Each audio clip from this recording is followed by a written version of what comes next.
Okay. Hello, मैं Monika Jahangir bills की तरफ से आप सभी का स्वागत करती हूँ।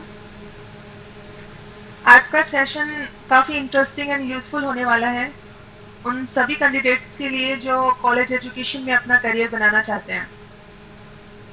तो सबसे पहले हम बात करते हैं बिल्स की। ये शेखावाटी क्षेत्र का एकमात्र ऐसा सेटअप है जो लगातार हायर स्टडीज़ के लिए काम कर रहा है। चाहे वो CSIR नेट हो, गेट हो, स्कूल लेक्चरर हो या कॉलेज लेक्चरर हो, लाइफ साइंस से जुड़ी हर फील्ड में बिल्स अग्रणी रहा है।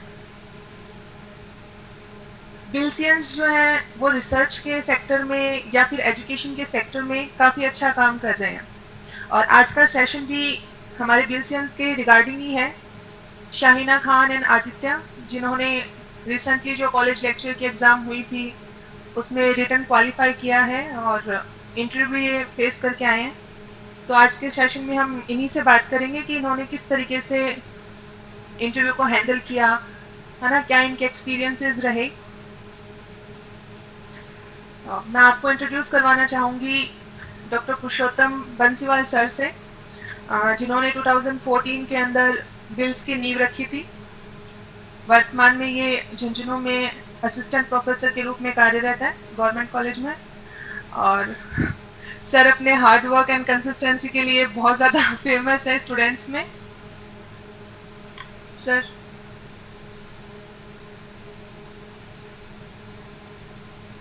Thank you so much. आप एक बार साहिन और आदित्य के लिए इंट्रोड्यूस करा दीजिए। अभी सर वो ज्वाइन, चलो ठीक है। हमारे साथ शाहीन जुड़ चुकी हैं। शाहीना ने CSIR JRF ऑलरेडी क्वालिफाई कर रखा है और ये प्रेजेंट टाइम में PhD कर रहे हैं अपनी MLSU उदयपुर से। सो शाहीन, आप इंटरव्यू फेस करके आए हैं, कैसा रहा आपका एक्सपीरियंस? साहिन, आप अपना शेयर कीजिए। जी जी।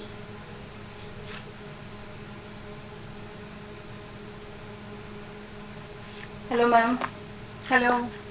हेलो बिल्कुल सर। ऑडिबल है, बिल्कुल। वेलकम आपका। हेलो। जी सर, थैंक यू सर। क्योंकि हमारे सारे स्टूडेंट जानना चाहते हैं कि ये कैसे आपकी जर्नी रही है। CSIR में भी आपने एक अच्छा रैंक निकाला JRF का। देन आफ्टर आप अभी PhD के लिए भी आपका प्रोसेस चल रहा है, आप रनिंग में हैं, PhD आपका कंटिन्यू है। साथ में आपने कॉलेज लेक्चर का रिटर्न भी फाइट किया है, इंटरव्यू भी दे के आए हैं। तो वेरी स्पेशली जो इंटरव्यू का सेक्शन है, कि इंटरव्यू के सेक्शन में आपने किस प्रकार से क्या प्लानिंग की थी, कैसे क्या स्ट्रेटजी बनाई थी, किन चीज़ों को आपने कवर किया, और असलियत में आपसे वहाँ किस प्रकार के क्वेश्चंस पूछे गए थे, और बाकी जो भी वीडियो को देख के कुछ सीखना चाहते हो या हमारे स्टूडेंट जो अभी जुड़े हुए हैं, तो उनके लिए आपके क्या मैसेज रहे, तो आप उनको एक शॉर्ट सीक्वेंस में इन सब के साथ शेयर कीजिए। Over to you Sahin, welcome again.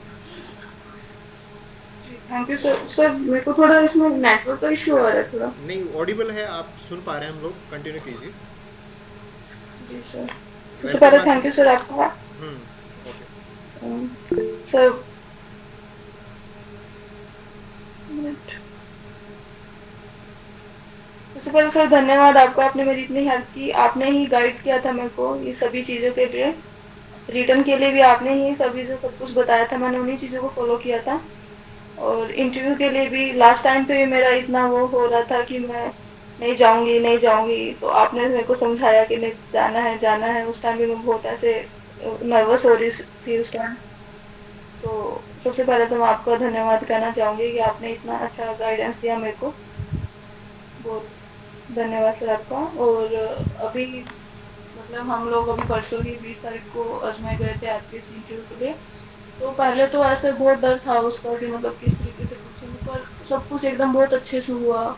जो जिस तरीके से था कि किस तरीके से होगा कैसे होगा, तो वो डर तो एकदम निकल ही गया जो मेरे में था, बहुत ज़्यादा था कि किस तरीके से होगा। बहुत इजी तरीके से सब कुछ हो गया। सबसे पहले मतलब ये प्रोसीजर बताना है कि मतलब बिल्कुल, आप स्टेप बाय बताइए कि आपने मतलब किस प्रकार से इसको फेस किया पूरा इंटरव्यू को। हाँ, मतलब पहले जैसे हमारा टाइमिंग सुबह मॉर्निंग के शिफ्ट का था 20 मई को। तो 9 बजे बुलाया था हम लोगों को। तो पहले तो सभी डॉक्यूमेंट्स वगैरह चेक होते हैं, वेरिफिकेशन होता है। फिर उसके बाद में हमें लाइब्रेरी में बुला लिया था सभी को। फिर दो दो के अकॉर्डिंग हम सभी को बुला रहे थे, बाहर हम वेट कर रहे थे इंटरव्यू रूम के बाहर।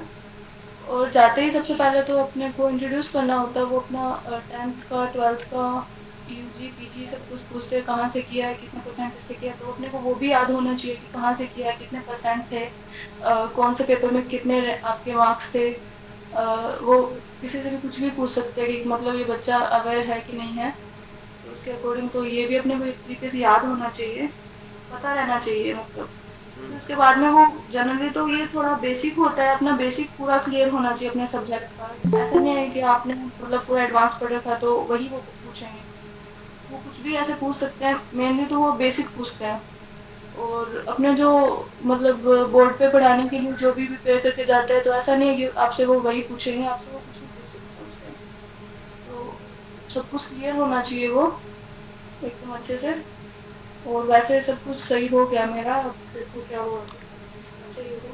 जैसे मेनली सब्जेक्ट से आपसे कौन कौन सी बातें पूछी थी, कुछ क्वेश्चन जो आपको याद हो कि ऐसे कुछ क्वेश्चन जी पूछे थे सर, आपसे? जैसे सबसे पहले क्वेश्चन में नॉर्मली पूछ लेते हैं कि गैमेट्स और स्पोर में क्या डिफरेंस होता है। तो नॉर्मली सभी को ऐसे पता ही होता है कि क्या डिफरेंस होता है गैमेट्स एंड स्पोर में। फिर टैक्सोनॉमी और सिस्टमेटिक्स में क्या डिफरेंस होता है, वो बिल्कुल। पूछा। फिर ऐसे पूछा कि एमएससी का स्पेशलाइजेशन क्या है आपका। बिल्कुल। तो स्पेशलाइजेशन बता दे। तो फिर उसके अकॉर्डिंग वो उनसे क्वेश्चन पूछने लग गए कि अपना राजस्थान के अंदर कितना मतलब अपने ये जो एरिड जोन इकोलॉजी, वो जो एक्सपर्ट थे वो मेरे को एरिड जोन इकोलॉजी के ही लग रहे थे। उनकी बातों तो से लगा वो होगा उसी आपको, से, हाँ? जी सर, वो मतलब उन्होंने मुझसे क्वेश्चन पूछा कि स्पेशलाइजेशन क्या आपका, तो मैंने इकोलॉजी बोला। तो उनकी आंखें चिढ़ गई उसी टाइम कि इंटरेस्टेड थे मतलब वो। ऐसे। हाँ, तो फिर वो पूछने लगे पूरा एरिड जोन का ही पूछा मेरे से कि कितने पार्ट के अंदर इनको डिवाइड किया हुआ है अपने वेस्टर्न राजस्थान को, थार डेजर्ट को।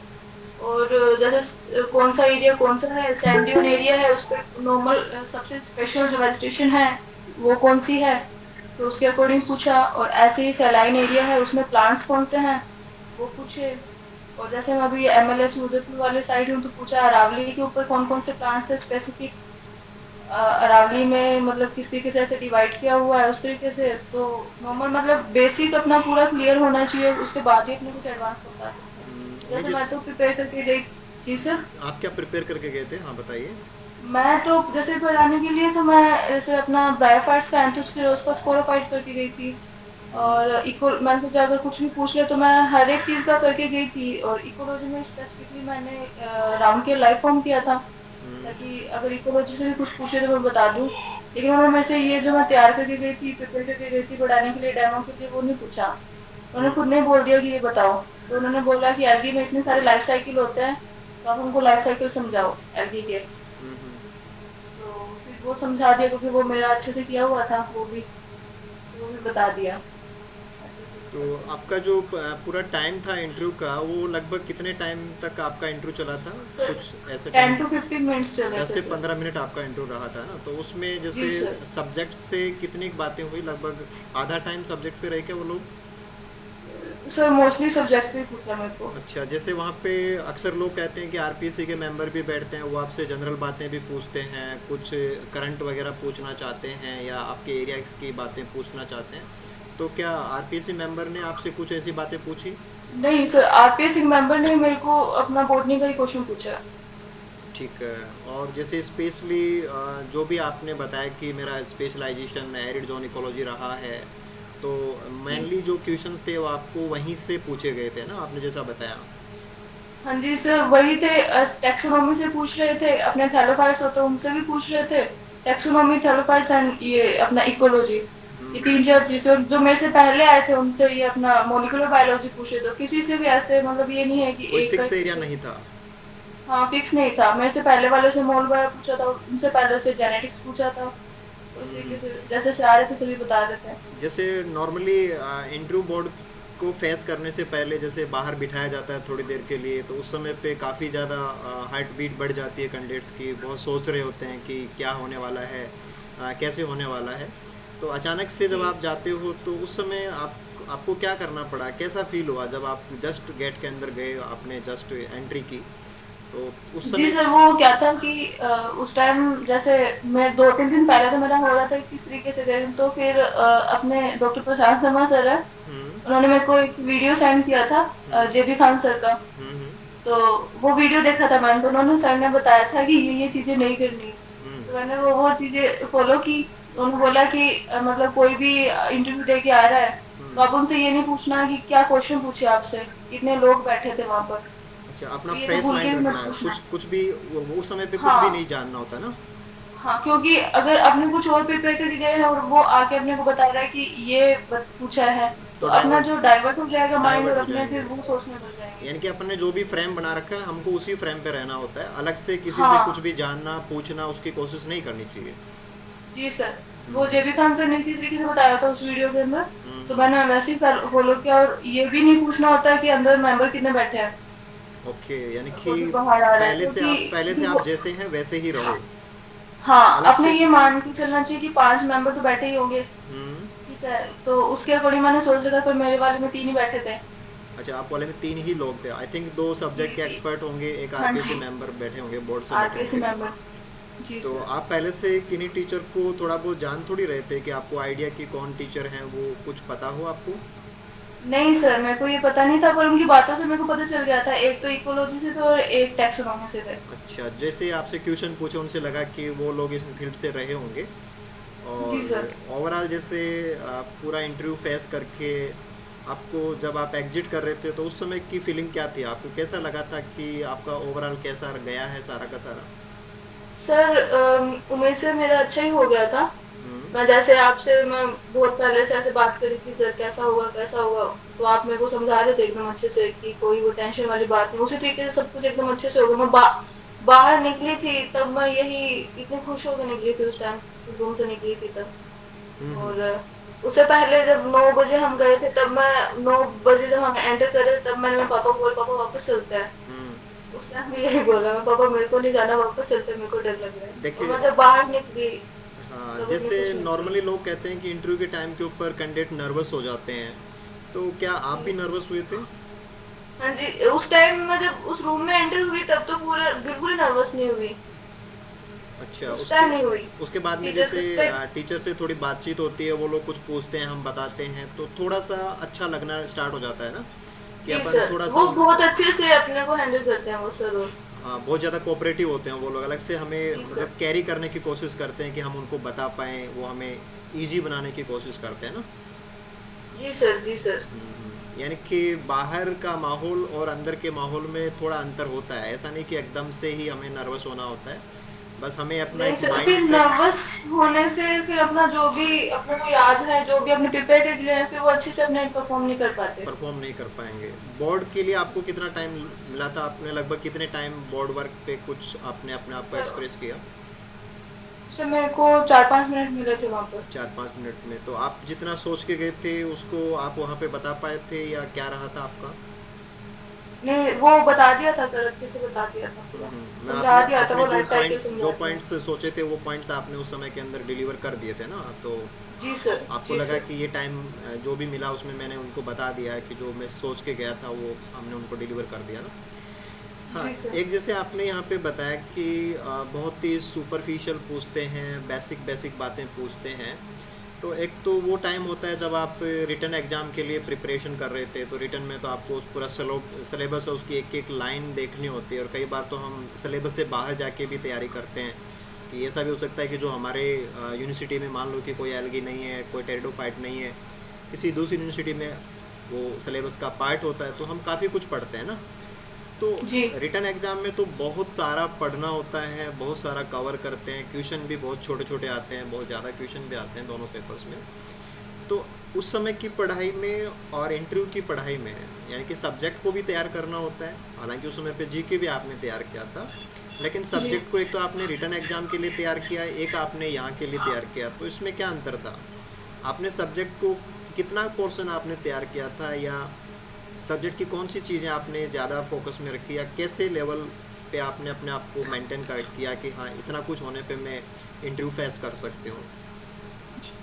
जी सर, वो अपना जब रिटर्न होता है तब तो अपने को पूरा ही कवर करना पड़ता है, हम्म। और जब अपना इंटरव्यू होता है तब मेन तो अपने को अपना जो एमएससी का जो स्पेशलाइजेशन होता है, क्योंकि मेन फोकस वो उसी पे करता है हम्म। कि आपका जो स्पेशलाइजेशन है तो वो तो आपको पूरा पता ही होना चाहिए, पूरा बिल का पूरा। हम्म। क्योंकि वो अगर अपने वो ही नहीं बता पाएंगे तो फिर वो उसी टाइम अपने से वो हो जाता है कि इसको आगे तो कुछ आएगा ही नहीं, अपना स्पेशलाइजेशन नहीं बता पा रही है एक जैसे अभी आपका तक अभी तो। पीएचडी चल रहा है, तो पीएचडी में क्या टॉपिक है, उससे कौन कौन हाँ से जी। फील्ड से जुड़े हैं आपने, उसको ज़्यादा तैयार किया होगा। हाँ जी, वो कौन कौन से ऑथर हैं अपने राजस्थान में, कौन कौन से ऑथर हैं उनके, कौन कौन सी बुक्स हैं उनकी, और कौन कौन से पेपर उन्होंने पब्लिश किए हैं, तो उसके अकॉर्डिंग वो भी अपने को पता होना चाहिए। और क्या क्या रिसर्च हो चुकी है अपने टॉपिक के अकॉर्डिंग वो भी पता होना चाहिए। यानी कि अगर पहले से कैंडिडेट पीएचडी में रनिंग है, पीएचडी हो रखा है, तो पीएचडी वाला सेक्शन उसका अच्छे से उसके बेसिक्स हाँ से जी। हो, या क्या क्या काम किया है, या कैसे काम हुए हैं, पब्लिकेशंस कैसे रहे हैं, या उनसे जुड़े हुए और जी। पब्लिकेशन जो अच्छे हैं, या रिसेंट में उनसे जुड़ा हुआ कोई और काम किसी और साइंटिस्ट ने या किसी टीचर ने या किसी इंस्टीट्यूट ने किया, तो वो थोड़ा सा आइडिया होना चाहिए। जी तो सर। एक जैसे मान लीजिए कि कोई कैंडिडेट ऐसा है जिसका अभी रिसर्च भी नहीं चल रहा है, और अभी वो केवल फ्रेश एमएससी है और नेट है, और वो इंटरव्यू देने जाए, तो उसे क्या करना चाहिए? उसे सब्जेक्ट को ही तैयार करना चाहिए, या उसको और कोई मैटर पे भी जाना चाहिए? कुछ सजेशन आपकी तरफ से। सर, जो अभी फ्रेशर है उसको अपना एमएससी अपना जैसे यूजी और पीजी है उसका तो पूरा अच्छे से क्लियर होना चाहिए। और एक वो जिस एरिया से है उसका भी उसको पता होना चाहिए कि रिसेंट में उस एरिया में क्या चल रहा है और वो एरिया किस लिए फेमस है, अपने वाला खुद का अच्छा, वो जिस पता होना चाहिए। जिस एरिया से कैंडिडेट बिलोंग करता है, उस एरिया के बारे में जी। अवेयरनेस होनी जरूरी है उसको। जी सर, वो उससे क्योंकि मेंबर होता है वो क्वेश्चन पूछ सकता है जीके से रिलेटेड। मेंबर, आप जहाँ रह रहे हैं, आपकी एजुकेशन जहाँ से रही है, उस एरिया से हाँ कुछ जी। पूछने की कोशिश करते हैं ना। हाँ जी सर।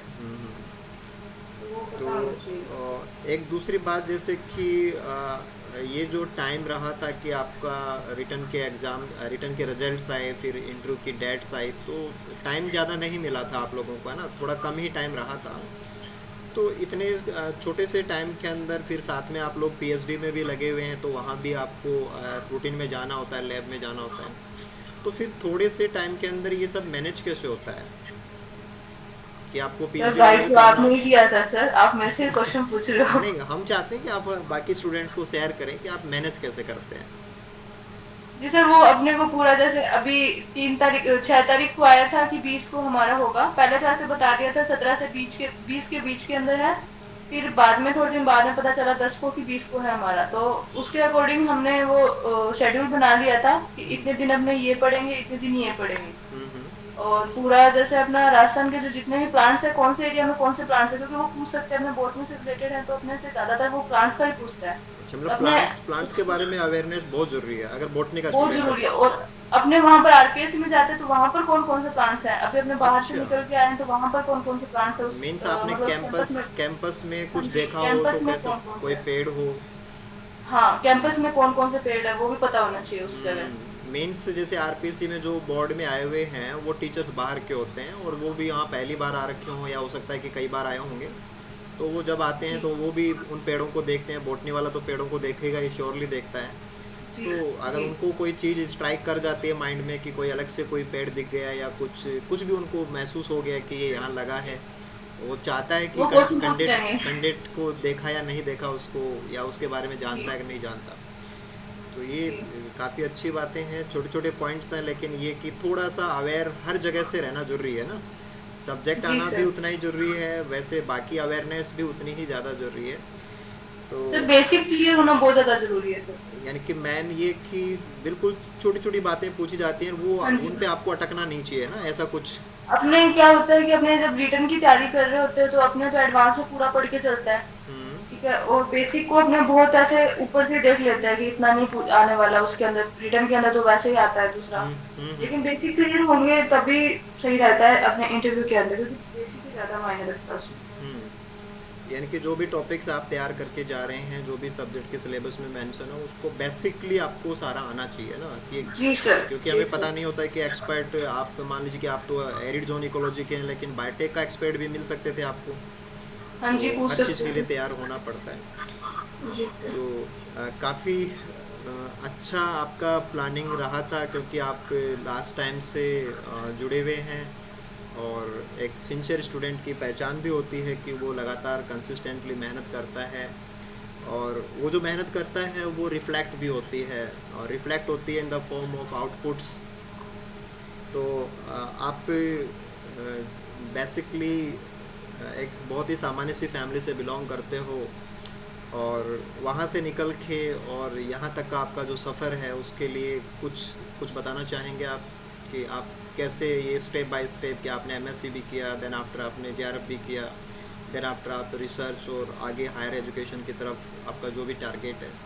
तो ये जो आपकी पावर है, ये जो आप धीरे धीरे एक एक स्टेप कवर करके आगे बढ़ते हो, तो ये कैसे होता है, मतलब इसके लिए क्या करना होता है? क्योंकि हमारे बहुत सारे स्टूडेंट अभी एमएससी में भी हैं, वो अभी नेट के लिए प्रिपरेशन भी कर रहे हैं, वो भी आपकी तरह ही कॉलेज लेक्चरर्स बनना चाहते हैं, कॉलेज एजुकेशन में या यूनिवर्सिटी एजुकेशन में या रिसर्च में जाना चाहते हैं। तो उनको किन चीज़ों को ध्यान में रखना होता है, कि कहाँ से क्या क्या वो कवर करें और किस प्रकार से रखें कि वो भी आपकी तरह स्टेप बाय स्टेप आगे बढ़ते रहें? जी सर, इसमें यही होता है, अपने को कंटिन्यूटी रखनी बहुत ज़्यादा ज़रूरी होती है। मतलब जो भी अपने कर रहे हैं, मतलब रिजल्ट होता है वो 1 साल के अंदर नहीं आता किसी भी चीज़ का। हम्म। तो वो ये अपना हायर एजुकेशन तो बहुत टाइम मांगता है अपने से, हम्म। क्योंकि अब जैसे आपने भी बीएड नहीं किया हुआ था, हम्म। आपने नहीं किया था ना सर? नहीं था, मेरा बीएड नहीं था। हाँ सर, मैंने भी नहीं किया। गुड। तो ऐसा है कि अगर इसी में अपने चाहते हैं कि अपने हायर एजुकेशन में जाएं, तो अपने को अपने माइंड को डाइवर्ट नहीं करना चाहिए, तो एक ही तरफ लगाए रखना चाहिए। मतलब एक सिंगल तो डायरेक्शन में माइंड को सेट रखना हाँ जी, बहुत ज़रूरी है। क्योंकि अब अगर अपना बीएड भी हो, अपने ये नेट क्लियर भी हो, तो साथ में एक साथ सभी वैकेंसीज साथ में आती है, तो अपना माइंड डाइवर्ट हो जाता है बहुत डाइवर्ट हो ज़्यादा। जाता है। तो ये अपन को पहले ही डिसाइड करना चाहिए कि हमें कहाँ जाना जी है, सर। हमें उसके अकॉर्डिंग अपना जी पूरा विजन वैसे ही सेट कर देना चाहिए। और फिर इसमें जी टाइम लगता है ना, कि अपन को लगातार काम करते रहना पड़ता है, और जी एक सर, पेशेंस की ज़रूरत है, कि एक बार में पैशंस सब बहुत कुछ ज़्यादा नहीं, एक जरूरी बार है। में सब कुछ नहीं होता है, आपको धीरे धीरे एक एक स्टेप करनी होती है। और कभी एक सर वही असफल भी होते हैं अपने, कि उस टाइम थोड़ा बहुत डिमोरलाइज होते हैं, फिर वापस उठना पड़ता है सर। वापस उठना पड़ता है, that's good, very good quality. तो जी एक सर। दूसरी बात की, जैसे लगातार अपन आगे बढ़ने की सोचते रहते हैं, और इसमें अपन मूव भी करते रहते हैं, तो इसमें बाकी जो एटमॉस्फेयर है वो कितना हेल्प करता है, और आपकी खुद के अंदर की ताकत वो कितनी हेल्प करती है, ऐसा कुछ आपने महसूस किया हो? सर एटमोसफेयर तो अपने अकॉर्डिंग होता है कि अपने अगर अच्छे लोगों के संपर्क में है तो अपने को पॉजिटिविटी देंगे, हम्म। और अगर अपने ऐसे लोगों के संपर्क में है जो अपने नेगेटिव बना रहे, तो अपना अंदर से भी अपने नेगेटिव होते जाएंगे, तो नहीं, मोस्टली जैसे अपने को वैसे ही रहना। कई बार क्या जी होता है, जैसे स्टूडेंट रिमोट एरिया से होते हैं, ग्रामीण इलाकों से रहते हैं, ज़्यादा कनेक्शन भी नहीं है उनके पास, तो वो ज़्यादा लोगों से संपर्क में भी नहीं होते हैं, तो क्या वो भी ऐसे स्टेप बाय स्टेप आगे बढ़ सकते हैं? जी सर, जी सर, ग्रामीण वाले बहुत ज्यादा आगे निकलते हैं सर। बहुत ज़्यादा आगे निकल सकते हैं, आपका ऐसा मानना है? जी सर, मेरा मानना है। और अब जैसे आपके ये सब, तो आप हायर एजुकेशन की तरफ तो आपका इंटरव्यू हो गया है, देन सब कुछ अच्छा ही होने वाला है, और इसके बाद में आगे आपके और क्या टारगेट रहेंगे? सर मेरा इसी में है, मेरे को हायर एजुकेशन में जाना है। और सही बताऊं तो आज के टाइम मैं खुद अभी यहाँ पर हूँ, तो मैं देखती हूँ कि जो कॉलेज के टीचर्स हैं, आपको भी मैंने एक दिन बात हुई थी अपनी, कि सर एजुकेशन लेवल ऐसे बहुत ज्यादा गिर रहा है, मतलब जिस तरीके से मतलब 2-2 लाख रुपए एक महीने की ले रहे हैं तनख्वाह। ये देखो, वो फिर तो भी सबका अपना मतलब आउटलुक होता है, लेकिन ये कि हमें अच्छा करने की कोशिश करनी चाहिए ना, आपका ये अच्छा मैसेज। करना है सर, मतलब अगर अपने इतना मेहनत करके अपने जा रहे हैं और फिर अपने लग भी जाते हैं, लेकिन अपना 100% नहीं दे रहे, तो वो भी बात गलत होती है। हाँ, वो अपनी तो नैतिकता हमें अपने निभानी चाहिए प्रति ना, एकदम अपने सच मोरल, रहना चाहिए। अपने ड्यूटीज़ के प्रति बहुत अपने ऑनेस्टी से ना। जी ये सर। बहुत अच्छा मैसेज जी है, क्योंकि आजकल ऐसे एथिक्स बहुत ही कम लोगों में रह गए हैं, तो ये बहुत अच्छी बात है कि आप इतना अच्छा सोचते हैं, और डेफिनेटली जब हम अच्छा करेंगे तभी समाज का हम अच्छा कर पाएंगे। तो थोड़ा सा आप ये बता पाएंगे कि आपका पर्टिकुलर इस समय पे पीएचडी प्रोग्राम जो चल रहा है उसमें आप किस प्रकार के काम कर रहे हैं, या आपका टारगेट क्या है, वहाँ पे क्या प्रोजेक्ट है आपके पास? जी सर, मेरा वैसे टॉपिक है माइनर फॉरेस्ट प्रोड्यूस होते हैं, जो नॉन टिम्बर फॉरेस्ट प्रोड्यूस्ड होते हैं। जैसे ये इकोनो बॉटनी से भी रिलेटेड है, इकोनॉमिक बॉटनी से भी रिलेटेड है, दोनों से रिलेटेड है। जो ये ट्राइबल बेल्ट है अपने उदयपुर में, उस वाले एरिया से है। तो अभी रिसेंट में मैंने एक पेपर लिखा है जो अभी एक बुक में अभी आएगा, थोड़े टाइम में प्रोसेस चल रही है अभी पब्लिश होने में। बहुत बहुत शुभकामनाएं तो आपको। जी सर, थैंक यू सर। यानी कि आप पर्टिकुलरली जो राजस्थान की और स्पेशली जो साउदर्न राजस्थान है उसके बायोडाइवर्सिटी के जो प्रोडक्ट्स जिनसे कि हम नॉन वुड फॉरेस्ट प्रोडक्ट बोलते हैं कि माइनर प्रोडक्ट्स में भी काउंट होते हैं, उनके इकोनॉमिक आस्पेक्ट हैं या डाइवर्सिटी से जुड़े हुए आस्पेक्ट हैं या इथनो से जुड़े हुए आस्पेक्ट्स हैं, उन पे काम कर रहे हैं। तो आई थिंक ऐसे पहाड़ी क्षेत्रों में और दूर दराज के क्षेत्रों में काम करना काफ़ी टफ रहता होगा और एक लड़की होने के नाते आपके लिए तो बहुत मुश्किल होता होगा। जी सर, वैसे ये एरिया भी ऐसे तो थोड़ा सा टफ तो रहता है, लेकिन अपने तो पहले ही माइंड में ये बना लेंगे टफ है तो अपने नहीं कर पाएंगे उस चीज़ को। यानी कि हर चीज़ के लिए आप पहले माइंड सेट करते हो। हाँ जी सर, माइंड सेट करना पड़ता है। Very good. यानी कि चाहे आपके पास नेट का एग्ज़ाम हो तो भी माइंड सेट करना पड़ेगा आपको, आपको इंटरव्यू के लिए जाना है तो भी माइंड सेट करना पड़ेगा, कुछ भी करना जी है सर, तो पहले आपको माइंड सेट करना पड़ेगा माइंड मेरे सेट को। करना पड़ता है। यानी कि माइंड सेट होने पे आप कर सकते हो। जी सर। ओके, काफ़ी अच्छा रहा आपके साथ ये सारी बातें करके, और आपने जो ऑलमोस्ट आपने जो फेस किया है रिसेंटली, आपका एक्सपीरियंस जो भी थे वो आपने शेयर किए। तो नो डाउट जो भी हमारे स्टूडेंट यहाँ पे जुड़े हुए हैं और जो इस वीडियो को देख रहे हैं उन सबको बहुत बहुत फ़ायदा होगा इससे। तो 1 सेकेंड, आप में से कोई भी स्टूडेंट कुछ साहिन से पूछना चाहे, कुछ ऐसी बात जो आपको स्ट्राइक कर रही हो, आप चाहते हो कि आप साहिना से पूछें, तो आप पूछ सकते हैं एक बार के लिए।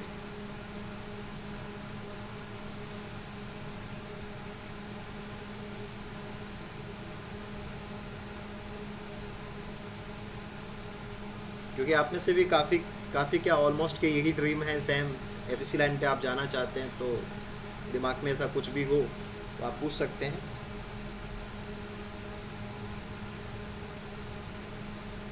सर एक बात ऐड करना चाहूंगी मैं हाँ कि बताइए। जो रिजल्ट होता है वो हाथों हाथ नहीं मिलता। अब हम इंटरव्यू दे के आए हैं, अच्छा हो हमारा हो जाए तो बहुत अच्छी बात है, नहीं हो तो हमें डिमोरलाइज नहीं होना, हमें नेक्स्ट के लिए फिर से प्रिपेयर होना है, फिर से उठना है। तो मैं ये स्टूडेंट्स को सभी को यही कहना चाहूंगी कि रिजल्ट हाथों हाथ नहीं मिलता किसी चीज़ का। यानी कि आप एक बार काम कर रहे हैं तो हो सकता है कि आप बहुत अच्छे से भी कर पाएंगे, और हो सकता है कि आपको रिजल्ट ना भी मिले तो भी आपको उससे ज़्यादा मेहनत करना, उसके लिए अपने आप को तैयार करना ना, बिल्कुल सही मैसेज है। और हर एक जी सर। स्टूडेंट को ऐसा ही करना चाहिए कि अगर एक बार हम सफल हो जाते हैं उसके बाद में भी हमारी ताकत बढ़नी चाहिए, और असफल होने पे तो उससे भी ज़्यादा बढ़नी चाहिए। तो बहुत ही अच्छा एक्सपीरियंस मैं इसे कहूँगा कि अ, जैसे ये स्टूडेंट एज ए स्टूडेंट जुड़ते हैं और उसके बाद में ग्रो करते हैं तो पूरी फैमिली को बहुत अच्छा लगता है, पूरी बिल्स फैमिली को बहुत अच्छा लगता है। और ऐसे ही और बच्चे भी हैं जो दूसरी फील्ड में ग्रो कर रहे हैं, तो एक बहुत अच्छा एटमॉस्फेयर, एक ऐसा हेल्दी एटमॉस्फेयर है, ऐसा इंस्पिरेशनल एटमॉस्फेयर है जो हम सबको या जो स्टूडेंट जो आपको ट्रायल कर रहे हैं उनको डेफिनेटली ये पॉजिटिविटी से भरेगा, और वो भी आपको फॉलो करके निश्चित आने वाले टाइम के अंदर अपने टारगेट्स को अचीव करेंगे। तो thank you so much Sahin Khan. तो बहुत बहुत धन्यवाद आपका और थैंक यू सर। शुभकामनाएं आपको कि आप दिनों दिन थैंक ऐसे यू ही सर। प्रगति करें, और आपकी जो भी दुआएं हैं वो ऊपर वाला ज़रूर कबूल करे। जी thank you sir. Thank you. तो ये तो हमने अभी बात की साहिना खान से, और साहिना का भी काफ़ी अच्छा एक्सपीरियंस रहा है इस बार, और साथ में हमारे इस मीटिंग में हमसे जुड़ चुके हैं मिस्टर आदित्य झाजरा, और स्वागत करता हूँ आदित्य का भी यहाँ पे। और आदित्य के लिए तो क्या कहा जाए कि जैसे साहिना बहुत मेहनती है, वैसे आदित्य भी किसी से कम नहीं है। तो मुझे याद है कि कुछ साल पहले आदित्य मेरे पास आया था, और हम चाह रहे थे कि हम आगे बढ़ें, विश थी कि हम रिसर्च में आगे जाएं। और अब भी उसकी बातें मुझे याद हैं कि वो कितने कितने घंटे पढ़ता था, कैसे एक टॉपिक को लेके कितना स्ट्रगल करते थे आदित्य। और देन आफ्टर CSIR JRF निकाला, उसके बाद में फिर स्कूल एजुकेशन की तरफ भी गए, और आपको ये जान के बहुत खुशी होगी कि अभी प्रेजेंट में आदित्य स्कूल एजुकेशन में स्कूल लेक्चरर के रूप में पोस्टेड हैं, बायो लेक्चरर के रूप में। और स्टेप बाय स्टेप, कि जैसे नॉर्मली लोग कहते हैं कि आप स्कूल में जाके फिर कॉलेज में नहीं आ सकते या हायर एजुकेशन में नहीं जा सकते, तो मुझे पूरा विश्वास है कि वो चीज़ें, आपकी जो परफॉर्मेंस आएगी उससे वो सारी चीज़ें नेगलेक्ट हो जाएंगी, क्योंकि आप में काबिलियत है, आप बहुत अच्छे से अपने टारगेट्स के ऊपर जाते हो। जैसे साइना ने कहा कि माइंड सेट, और आदित्य के लिए कहूँ तो ये अपने आप को झोंक देता है कि जो भी टारगेट आता है उसमें पूरा इन्वॉल्व हो जाता है। और आरपीएससी रिटन में भी काफ़ी अच्छा स्कोर निकाला है इन्होंने। तो बात की जाए इंटरव्यू की, तो इंटरव्यू में भी काफ़ी अच्छे एक्सपीरियंस आदित्य के हमारे साथ जो वहाँ बोर्ड के साथ रहे हैं वो हमसे अभी शेयर करेंगे। तो आई थिंक आदित्य आप मुझे सुन पा रहे हैं। वेलकम आपका यहाँ पे, पूरी बिल्स फैमिली की तरफ से आपका स्वागत है, शुभकामनाएं आपको ढेर सारी। तो हम सब ये जानना चाहते हैं कि आपके एक्सपीरियंस किस प्रकार से रहे। तो just start and share your experiences कि कैसे क्या आपने सारा ये मतलब हैंडल किया है, और इंटरव्यूज में जाने से पहले और देख कर के आने के बाद तक सारी कहानी हमसे शेयर कीजिए। Welcome, start please. सबसे पहले sir thank you and good afternoon everyone. और इतनी सारी तारीफ करने के लिए सर थैंक यू। और ये सब जो आपने तारीफ की है वो सर उसके पीछे का कारण सर उसमें काफ़ी जो आप मोटिवेशन के रूप में है सर वो आप भी हैं। और हमेशा सर मैं जो भी कुछ होता है आपके पास आता हूँ, और एक जो भी तो इसलिए सर जो आपने कहा वो आपके वर्ड है। तो थैंक यू सर। और जैसे मैं अपना एक्सपीरियंस बताऊं तो मेरे हिसाब से साइना ने सब कुछ बताया है। जो सब चीज़ें हो चुकी है वो सब चीज़ें मेरे से पहले सब बता चुके हैं, बहुत अच्छी तरह से एक्सप्लेन किया है।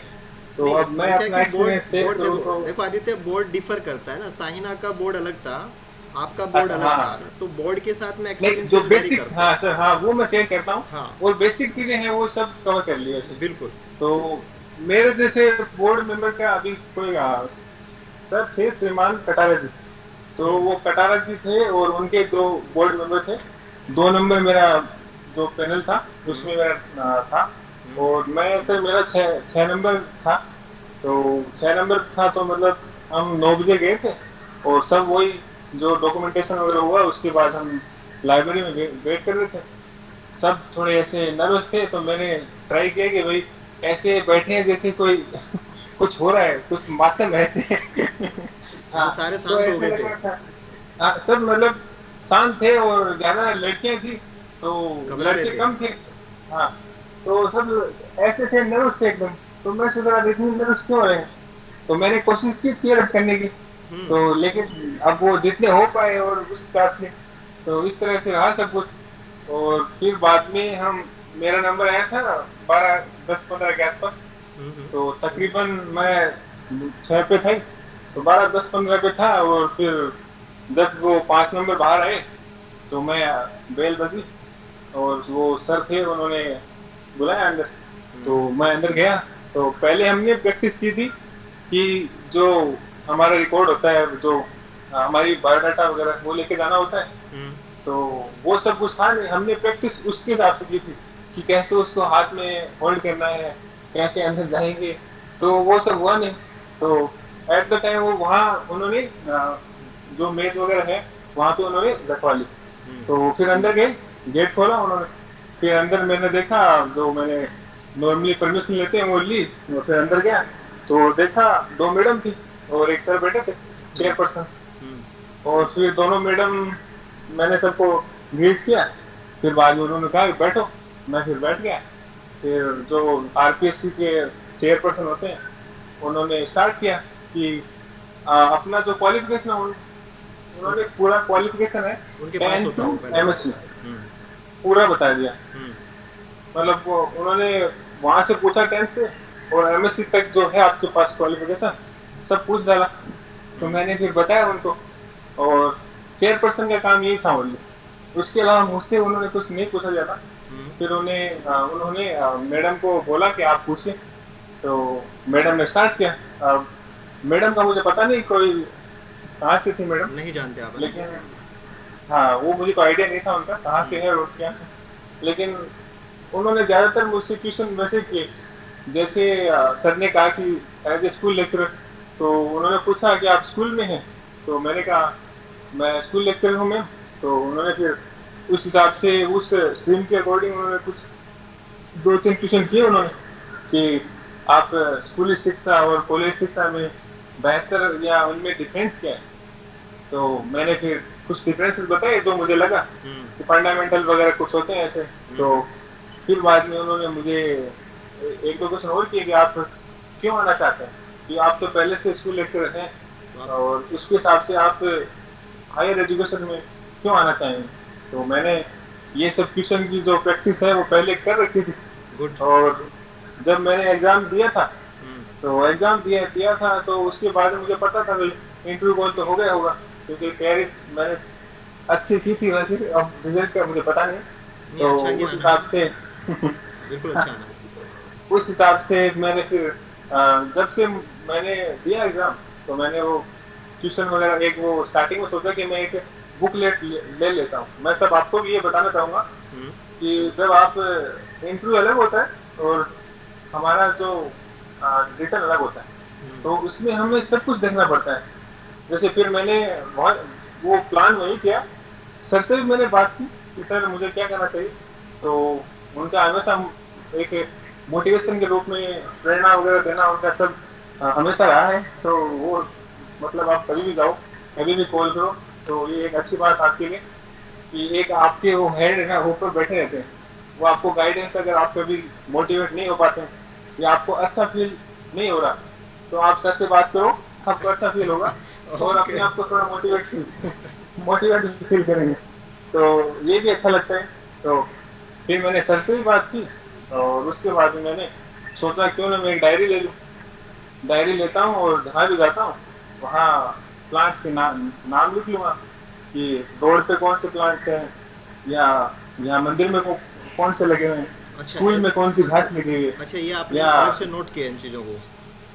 हाँ, इन चीज़ों को मैंने नोट भी किया। और कई बार तो मैं ऐसा करता तो सब मेरी ओर देखते भी कि ये करता है, ये करके रहा हाँ, है। क्या ऐसा क्यों कर रहा है?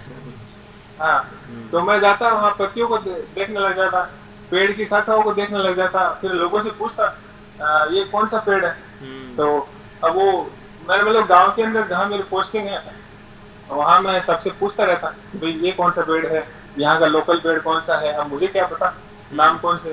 तो ऐसे करते करते मुझे याद है मैंने 60-70 प्लांट तो कवर कर लिए।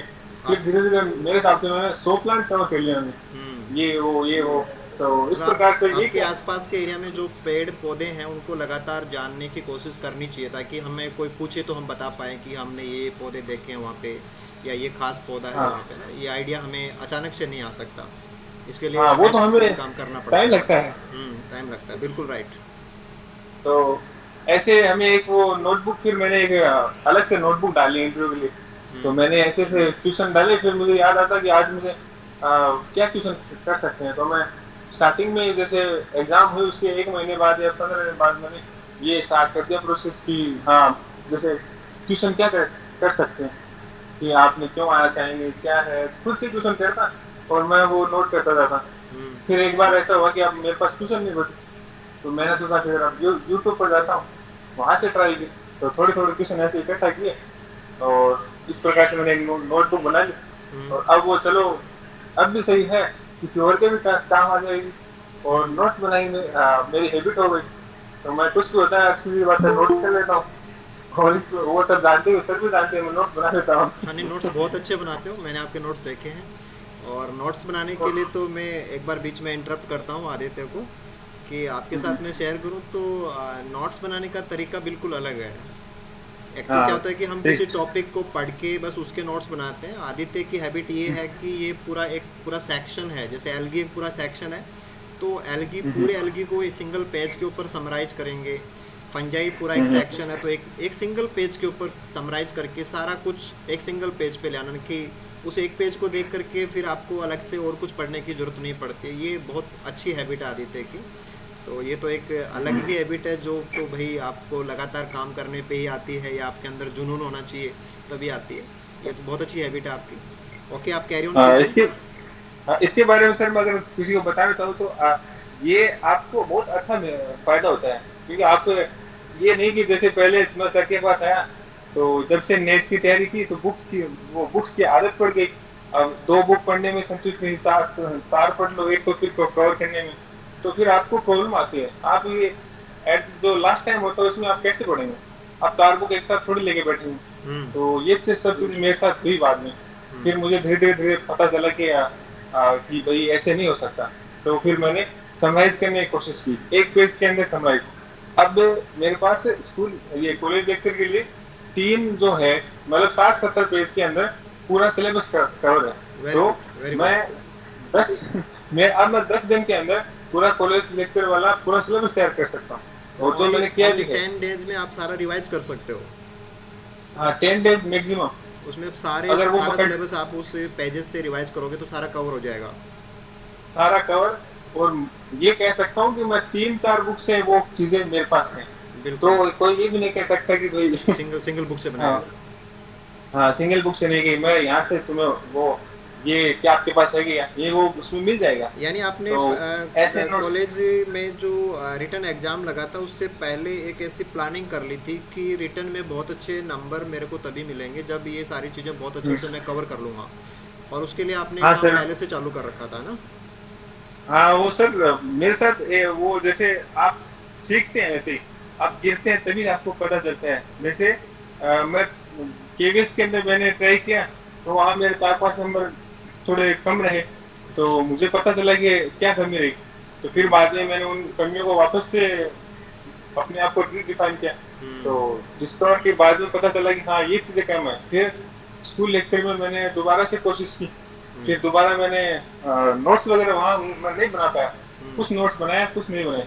तो फिर मुझे लगा कि मैं अगर नोट्स होते मेरे पास तो मैं और अच्छी रैंक वो ले आता, एक अच्छी रैंक मिलती मुझे। लेकिन बाद में फिर इसमें मुझे जो कमियाँ थी मैंने सोचा इसमें तो मुझे पूरी करनी है। तो वो सब चीज़ें मुझे धीरे धीरे पता चली, ऐसे आपको पता नहीं चलती क्या मुझे बनाना चाहिए।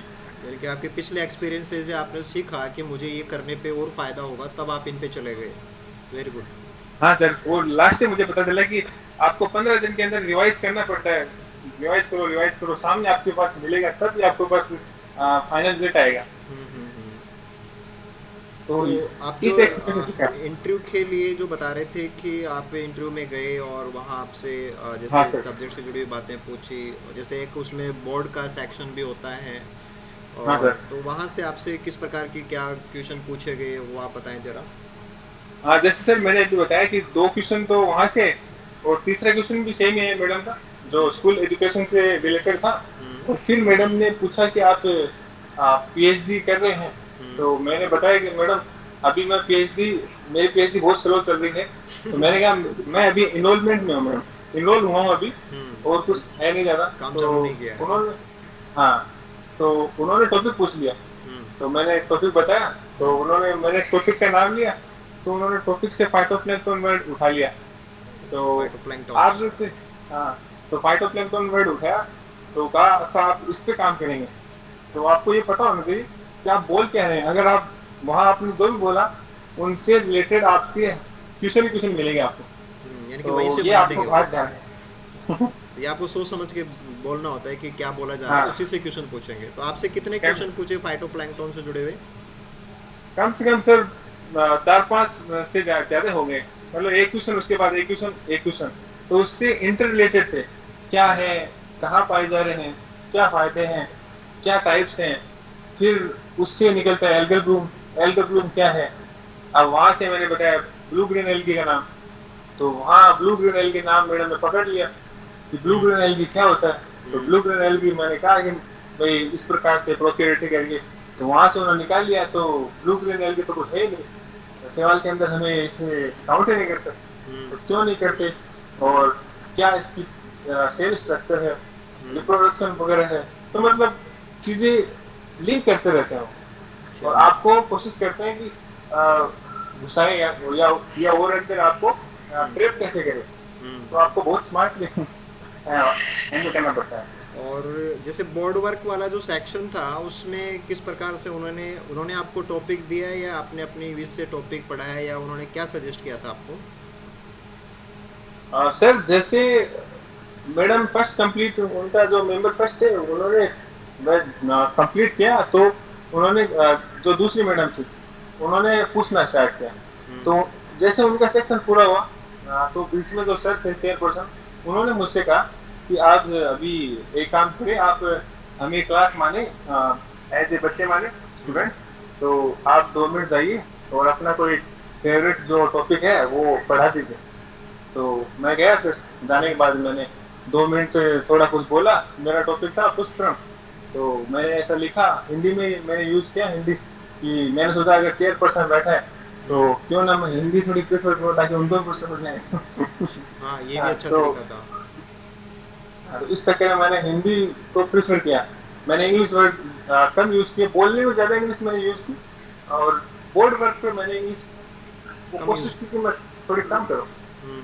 यानी कि मिक्स का एक बैलेंस बनाने की कोशिश की आपने, हिंदी और इंग्लिश का मिक्स बैलेंस बनाया आपने। हाँ, मैंने सर जैसे आंसर दिया ना, तो उसमें तो मैं पूरी, जैसे हम बात करते हैं या आप हमें समझाते हैं, तो उसमें जैसे इकोसिस्टम आ गया तो हम ये थोड़ी कहेंगे ये जल, ये पारितंत्र, ये ऐसे वर्ड यूज करेंगे नहीं। हाँ, जो जनरली बोले जा सकते हैं वो इंग्लिश में ही बोले आपने। हाँ, जो साइंस में हम यूज करते हैं वो सब मैंने इंग्लिश में बोले। ये नहीं कि कोई हिंदी में बोलते हैं, मैं हिंदी में कम यूज की, जैसे वो उनको इजीली समझ में आ जाता है। आपने जैसे जो भी मिक्स में बोला तो उसको लेकर के उन्होंने कोई आपत्ति भी नहीं की, कुछ ऐसा भी नहीं? नहीं सर, ऐसा तो कुछ नहीं लगा। उन्होंने मतलब इजीली सुना और कोई ऐसा उनका रिएक्शन भी नहीं लगा मुझे कि क्या वो उनको थोड़ा अच्छा नहीं लग रहा होगा। तो जो नॉर्मली हम बोलते हैं, जो स्कूल में मैं यूज कर रहा हूँ और जो आप हमें पढ़ाते हैं, तो वैसे ही एक नॉर्मल जो साइंस टीचर कहता है, क्या वो लघु विजड़ ध्वनि को लघु विजड़ ध्वनि बोलता रहेगा क्या? तो वैसे उनको हम जो होते हैं उसी प्रकार से वो चलेगा, वो सही है ना। बस ये कि उसमें करेक्ट होना चाहिए, उसमें गलतियां नहीं होनी चाहिए। हाँ, वो सही है सर। हाँ। ऐसे थोड़ा अलग से हमें कोई ज्यादा इंग्लिश तैयार करने की जरूरत नहीं है ना, एकदम से बहुत ज्यादा इंग्लिश में जाने की जरूरत नहीं है। हाँ सर, ये दिमाग में रहता है। जैसे अभी जो मेरे फ्रेंड्स अभी वीडियो हमारे साथ जुड़े हैं, तो वो भी यही सोच रहे होंगे कि क्या हम जाएंगे तो काफी सारे सवाल रहते हैं। अब ये हम तो वहां से निकल के आ गए, तो हम तो वो हो गए कि ये तो मतलब अलग ही जोन में आ गए। 2 दिन पहले हमारा भी वही सेम जोन था, हम भी यही सोच रहे थे कैसे जाएंगे, कैसे बात करेंगे, कैसे हमारा कॉन्फिडेंस रहेगा, क्या हमें हिंदी में पढ़ाना है, इंग्लिश में पढ़ाना है। तो ये सब चीजें चलती है, तो एक टाइम के बाद आपको अपने आप को सब कुछ फेस हो जाता है। हमारी बॉडी ऐसी बनी हुई है कि वो फेस कर लेती है। हमारे अंदर हार्मोन्स वगैरह काफी सारे हैं, वो सामने मतलब सब कुछ हैंडल कर लेंगे। अच्छा, जैसे तो एक जैसे आपसे ये पूछा जाए कि आपने इंटरव्यू के लिए जितनी भी तैयारी की थी, क्या वो तैयारी पर्याप्त थी? क्या सर? आपने जो भी तैयारी की थी इंटरव्यू के लिए, क्या वो उतना सेक्शन पर्याप्त था? ऐसा तो नहीं लगा कि कुछ कम तैयार किया था मैंने? सर, अगर वैसे एक देखा जाए तो हम कभी भी पूरा नहीं कर सकते, क्योंकि वो पता नहीं।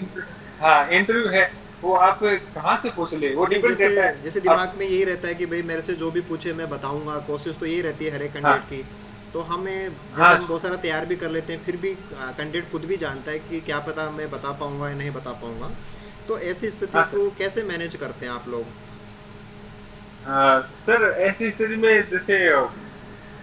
जैसे मैंने कहा कि अगर आपने पढ़ा है और आपको कुछ पता है और आपका जो पहले से पढ़ते आए हैं और आपने हमेशा से मतलब एक दिमाग में डाला हुआ है, तो वो चीजें जो अंदर से है, जो हमारे अंदर है, हमारे माइंड में कहीं ना कहीं है, तो वो पूछते हैं तो वो क्लिक आपको जरूर करेगी। हाँ, अगर आपने उसे वापस से एक बार देख लिया तो वो अच्छा हो जाता है, फिर आप उनको अच्छी तरह से बता पाते हैं। और अगर कभी आपने उसे जैसे कई बार ऐसा भी होता है कि आपसे कोई क्वेश्चन पूछा, वो आपको बिल्कुल नहीं पता उसके बारे में, सपोज कि उसके बारे में कुछ नहीं आता, तो फिर ऐसे क्वेश्चन आपसे भी हुए क्या? ऐसा कोई क्वेश्चन आया आपके पास कि जिसका कोई जवाब आपके पास उस समय नहीं था? तो ऐसी स्थिति में क्या करते हैं? सर, मेरे केस में ऐसा फॉर्चुनेटली नहीं हुआ। मेरे केस में ऐसे क्वेश्चन आए जो मुझे मतलब 100% नहीं आ रहे, तो कम से कम 70% आ रहे हैं। साइना के साथ हुआ था। साइना जुड़े हुए हैं ना अभी आप हमारे साथ? जी सर, जी सर। तो जैसे कोई क्वेश्चन नहीं आ रहा होता है तो कैसे करते हैं उसको मैनेज कैसे करते हैं? सर मैंने तो सॉरी बोल दिया था सर, सॉरी मैं रिकॉल नहीं कर पा रही हूँ। अच्छा, सॉरी इतना बोल कि बोल मतलब सिंपली सॉरी बोल देते हैं कि सॉरी सर, सॉरी जी मैडम, सर। हम रिकॉल नहीं सर कर पा फिर रहे। उलझाने से क्या मतलब, अपने गर्लफ्रेंड्स पर देंगे हाँ, तो मतलब वो हमें ज़्यादा गलत नहीं नेगेटिव बताना होगा। होता है, बिल्कुल राइट, बिल्कुल राइट। जी जी। ठीक है, तो 2 क्वेश्चन हुए थे मेरे साथ अच्छा, ऐसे। 2 क्वेश्चन थे जहाँ पे आपने बस उनको सिंपली कहा कि मुझे इनके आंसर नहीं पता है सर, तो उन्होंने फिर दूसरे क्वेश्चन जी पूछे सर। होंगे आपसे ना?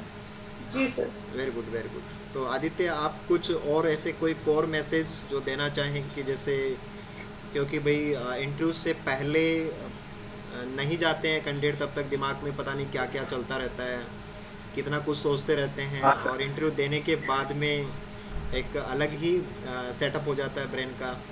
तो आप इस जर्नी को ठीक पार है कर सर। चुके हैं, तो इंटरव्यू से पहले और बाद में अंतर क्या है, और बाकी लोगों को क्या करना चाहिए? सर मेरे हिसाब से तो फर्क यही था कि पहले हम एक वो मेंटली प्रेशर में थे कि हम्म। जो कैसे हम मतलब हैंडल करेंगे, जो जो भी होते हैं प्रेशर। मेरा भी ये फर्स्ट टाइम ही था, हम्म। तो मुझे थोड़ा ये लग रहा था कि मैंने कभी ये फेस अभी यहाँ तक मैं पहुंचा नहीं, और ना मैंने कहीं इंटरव्यू वगैरह फेस किया है। हम्म। तो ये दिमाग में था कि क्या मैं सही ढंग से कर पाऊंगा, क्या एजुकेशन रहेगा, हम्म। तो ये दिमाग में रहता है। और पर वहाँ आप पहुँचते हैं और एक रहता है, फिर आप फेस कर लेते हैं, फिर उसके बाद आप रिलैक्स फील करते हैं, फिर ये नहीं लगता यार ये तो हवा बना रखा है कि नहीं, जैसे ये हो जाएगा वो हो आप जाएगा। जैसे इंटरव्यू बोर्ड के सामने बैठ गए थे, आप रूम में एंटर करके कुछ टाइम हुआ, तो लगभग कितने टाइम के बाद में आप लगभग नॉर्मल हो जाते हो?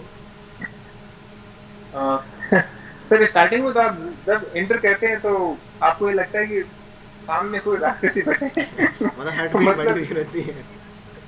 हाँ, वो तो एक बार आप रहता है, फिर अंदर आप जाते हैं, हाँ, लेकिन मतलब एक बैठते एक हैं। एक या 2 मिनट में हम नॉर्मल हो जाते हैं, फिर हम आराम से उनके साथ कन्वर्सेशन में आ जाते हैं ना, ऐसा ही होता होगा? हाँ सर, ऐसा होता है। जैसे सबको मैं एक बार ये बात भी कहना चाहूंगा, हम्म। अगर बाई चांस जैसे हमारे साथ ऐसा नहीं हुआ, लेकिन बाई चांस किसी के साथ हो जाता है कि आप फर्स्ट वर्ड बोलते हैं या 2 या 3 जो आंसर आपका दूसरा तीसरा आ रहा है, स्टार्टिंग के जो क्वेश्चन के आंसर करते हो तो आपको कुछ ना या सॉरी रिकॉल नहीं है, तो आपको एक डिमोटिवेट या अंदर से वो होता है ना हमारा, जैसे नेगेटिविटी आ जाती है, कि भाई तो मेरे से उससे पूछा, बचना मेरे को चाहिए। नहीं आ रहा, ये भी नहीं आ रहा, तो उससे बचना चाहिए ना? हाँ हाँ, उससे ये नहीं कि आप उसको आप कंटिन्यू करें, यानी आप कि सोचते हैं आप तो क्या होगा, मैं यानी तो कि ये ऐसा कुछ गलत है होगा। कि हमें उस समय क्या होगा हमें कुछ नहीं पता, लेकिन हमें खुद को संभालना आना चाहिए ना, ऐसा कुछ? हाँ, उस टाइम थोड़ा ध्यान रखना चाहिए। ये हमारे साथ तो वैसे कम हुआ ये, अब पता नहीं लेकिन हुआ नहीं था, लेकिन हम्म। ऐसा हो जाता है तो दिमाग में ये रहता है कि यहाँ भी घर पे आने के बाद भी रहता है हम्म। कि मैं 2 क्वेश्चन के आंसर नहीं कर पाया, या हम्म। वहीं पे भी आप तीसरे क्वेश्चन में ये रहते हैं अगर ये नहीं आया तो नहीं, आपको जैसे एक जैसे अजीब बहुत से सारे है। लोग ये कहते हैं कि जैसे भाई आपने रिटर्न क्लियर कर लिया तो सब्जेक्ट तो आप लोगों को आता ही है, तो अच्छा सब्जेक्ट तो सर। वो चेक नहीं करते। इंटरव्यू का मतलब तो व्यक्तित्व होता है कि भाई सामने जो कैंडिडेट बैठा है उसका हाँ सर। व्यक्तित्व कैसा है, वो दिखने में कैसा है, व्यवहार करने में कैसा है, बातें करने में कैसा है। आपका फिर एक हाँ सर। आपका एक जॉब प्रोफाइल होने वाला है कि आप कॉलेज लेक्चरर की तरफ आपका टारगेट है, तो बीइंग ए कॉलेज ठीक है। लेक्चरर आपके व्यूज़ कैसे होने चाहिए, आपके वर्ड्स कैसे होने चाहिए, आप कोई भी क्वेश्चन आपसे पूछा जाता है तो उस पर आपके कमेंट्स किस प्रकार के आने चाहिए। तो हाँ सर। ये चीज़ ज़्यादा मैटर करती है ना, कि सुपरफिशियल कि आपको सब कुछ ना आए लेकिन उसको कैसे हैंडल किया जाता है ये आपको ज़रूर आना चाहिए ना। टैकल करना सर, एक वो टैकल करना, और कैसे आप अपने आंसर डिलीवर करते हैं, कैसे उनको मैनेज करते हैं, हम्म। और बोलते वक्त आप कैसे आपका वे ऑफ टॉकिंग कैसी है, आपकी बॉडी लैंग्वेज कैसी है, वो ज़्यादा सर वो भी मैटर करती है।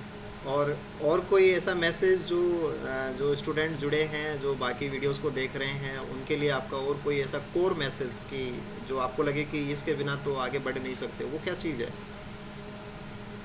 जैसे सर इसके बिना जैसे मोटिवेशनल या किस हिसाब से सर, थोड़ा मैं अभी।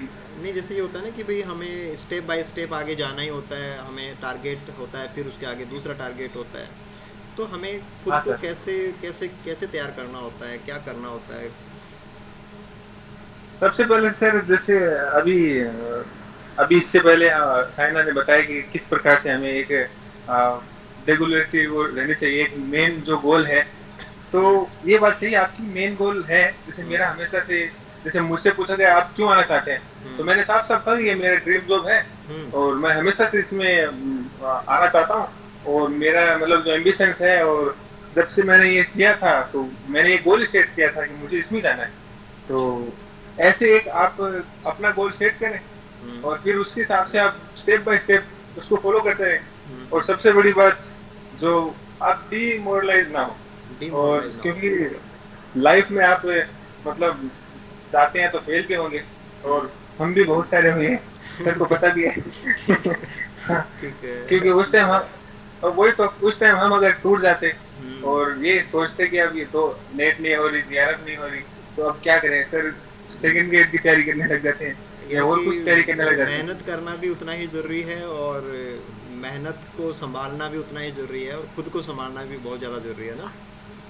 हाँ सर, वो आपको ज़्यादा पता है कैसे हम फेल हुए थे, तो उस फेलियर को आप ये नहीं किया बस अब तो दुनिया खत्म है, अब तो यही रुकना है, बस अब आगे नहीं बढ़ना। हाँ, उसके बाद में असली शुरुआत चालू होती है ना, ऐसा कुछ। उसके बाद जैसे जैसे मेरी हुई थी, जब जेआरएफ हुई थी, तो आपने मुझे कॉल भी किया था, मैं घर पे नहीं था, फिर बाद में हो गई तो मेरे पास वो आ गया, बस अब मैं संतुष्ट हो गया, तब मैं मेरे रास्ते खुल गए कि अब मैं इससे फ्री हूँ, मेरे पास ये डिग्री मिल गई, अब मैं अपने जो ड्रीम है उसको पकड़ता हूँ। तो इस प्रकार से मैंने आगे अपने आप को बढ़ाया। और जैसे अगर बीच में टाइम मिला कि हम जैसे टाइम आ गया और वैकेंसी आ नहीं रही, तो क्यों ना फिर ये स्कूल लेक्चर वाला आया, ताकि मेरी स्टडी भी कंटिन्यू रहेगी और एक बैकअप के रूप में भी रख लूंगा। तो एक बैकअप और स्टडी कंटिन्यू रहे, इसलिए मैंने स्कूल लेक्चर में आ गया, तो अच्छी तैयारी हुई और जो आपका ड्रीम होता है उसको तो आपको मेन पॉइंट बना के रखना पड़ेगा, और फिर आप जो भी ऑप्शन उन पे जाते रहो, उससे फर्क नहीं पड़ेगा। लेकिन आपका मेन टारगेट क्या है, उसके लिए आपको हमेशा उसी के लिए डायरेक्टली इनडायरेक्टली काम करना होता है।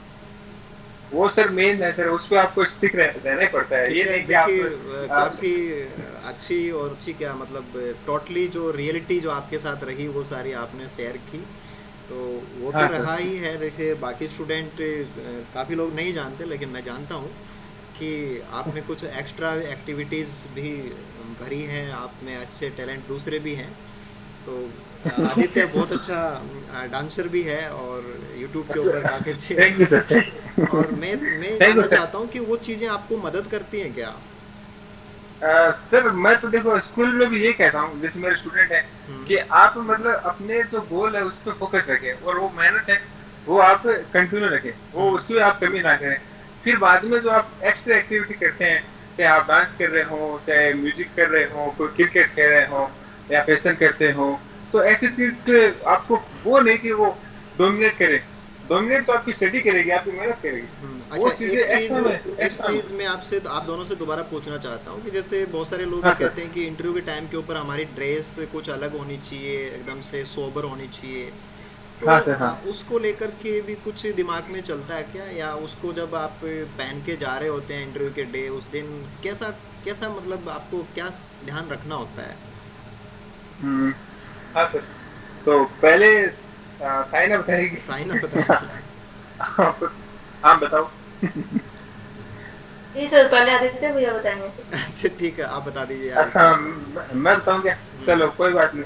तो उसमें सर आपको पता है मेरे जो ड्रेसिंग सेंस है और इस ड्रेसिंग सेंस में बहुत रात दिन का फर्क था सर। तो मेरे लिए बहुत एक चिंता का आप कह लो कि मैं स्कूल में, हाँ मैं स्कूल में भी मतलब एकदम से जो फैंसी कपड़े जो होते हैं, जो एक ट्रेडिशनल टीचर के अलावा वो मैं पहनता हूँ। तो यहाँ मतलब मेरे समझ से आ गई कि मैं कैसे फॉलो करूँ ये।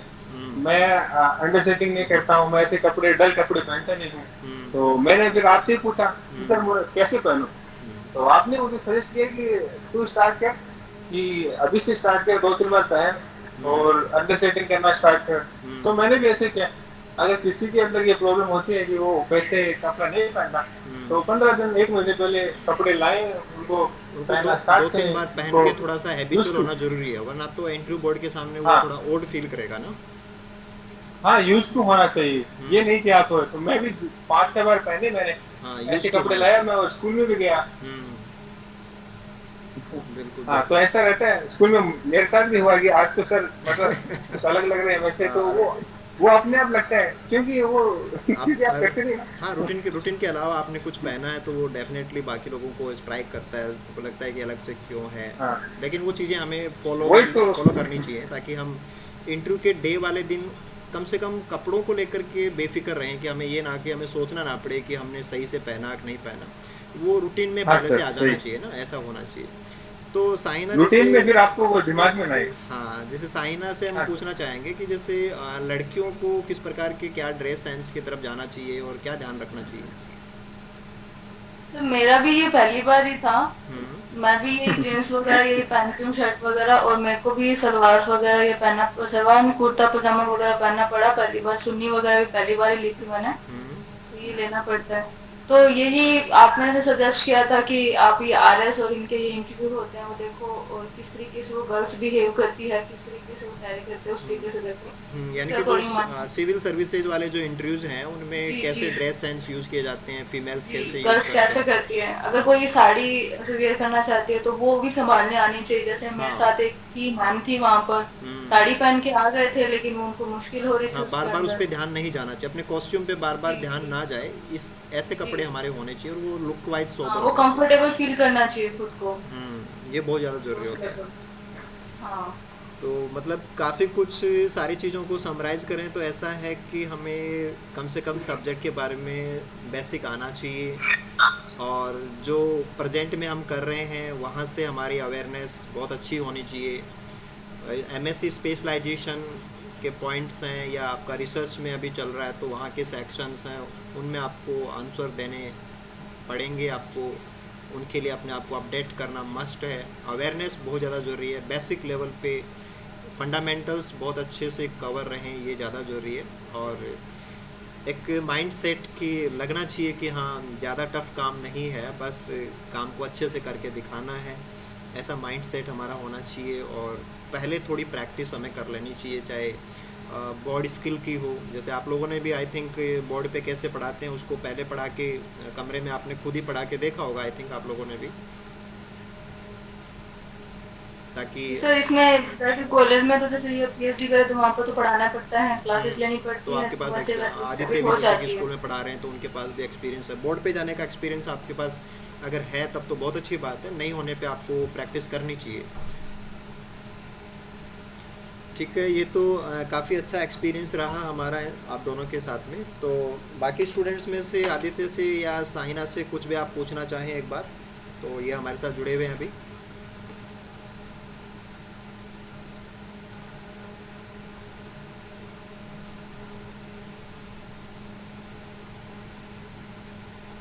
हाँ सर, एवरीवन गुड इवनिंग, वो गुड आफ्टरनून सर। ठीक है, हाँ मैं साहिना कुछ बोलो। पूछना चाहता हूँ सर, मतलब जैसे ये आदित्य भैया और इस साइना दीदी ने तो मतलब यहाँ से राजस्थान से पीएचडी वगैरह की है, हम्म। और मतलब अगर हम बाहर से या आउट ऑफ राजस्थान से आउट ऑफ कंट्री से मतलब पीएचडी वगैरह करें तो वहीं पे मतलब हमको यही पेश करना हो गया था, वहीं पे आपको, मतलब हमको यही सिचुएशन मिलेगी क्या सभी तरह, मतलब जिन्होंने ये दीदी ने और भैया ने फेस किया वैसा। अच्छा, जैसे जब भी आप इंटरव्यू के लिए जाएं, चाहे आप राजस्थान से बाहर जाएं, तो हाँ भी क्या ऐसा ही सिचुएशन होता है क्या ना।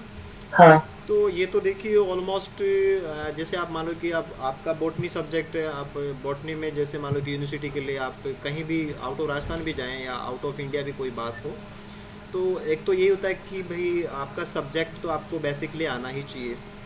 और फिर दूसरा जी क्या सर। होता है कि जैसे राजस्थान में ये तो आरपीसी का मैटर है, तो आरपीसी में तो कॉलेज लेक्चर का मैटर था, तो टीचिंग से जुड़ा हुआ जॉब है, तो टीचिंग वाले एस्पेक्ट से ही क्वेश्चन पूछे जाते हैं।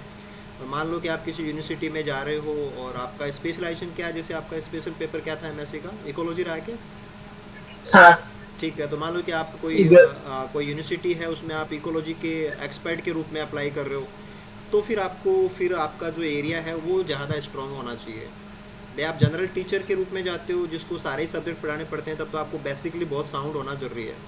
अगर आप किसी एक्सपर्ट के रूप में इंटरव्यू देना चाह रहे हैं, या पोस्ट ही एक्सपर्ट की है, जैसे पोस्ट का नाम ही है कि इकोलॉजी एक्सपर्ट या स्पेशलाइजेशन कर रखा है वहाँ से पहले से ही कि ये पोस्ट इकोलॉजी से जो एमएससी किए हुए हैं उनके लिए डेडिकेट है, तो फिर आपको केवल इकोलॉजी के ऊपर बहुत डीपली नॉलेज होना चाहिए। तो वो डिपेंड करता है कि आप कौन से इंस्टीट्यूट में जाना चाहते हैं और वहाँ आपका टारगेट क्या है, और टारगेट के अकॉर्डिंग फिर आपको प्रिपरेशन भी करनी पड़ेगी और आपका लेवल भी उसके अकॉर्डिंग ही होना चाहिए। यस और कोई बात हो? बस sir. Okay, thank you. Thank you sir. तो it is over to you Monika.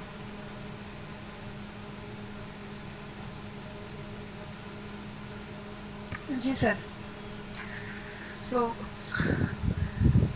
आप सभी का बहुत बहुत धन्यवाद। आप सब ने अपना इतना टाइम दिया हमें, और आदित्य एंड शाहिना, आप दोनों को कॉन्ग्रेचुलेशन। और हम यही आशा करते हैं कि रिजल्ट जल्दी से जल्दी डिक्लेयर हो और वो हमारे फेवर में ही हो। बिल्कुल। ये आपके साथ साथ बिल्स के लिए भी बहुत ज़्यादा प्राउड मोमेंट होगा वो। So thank you and congratulations. Okay, thank you so much आप Okay. सभी को। Okay, bye bye. Thank you. Thank you sir.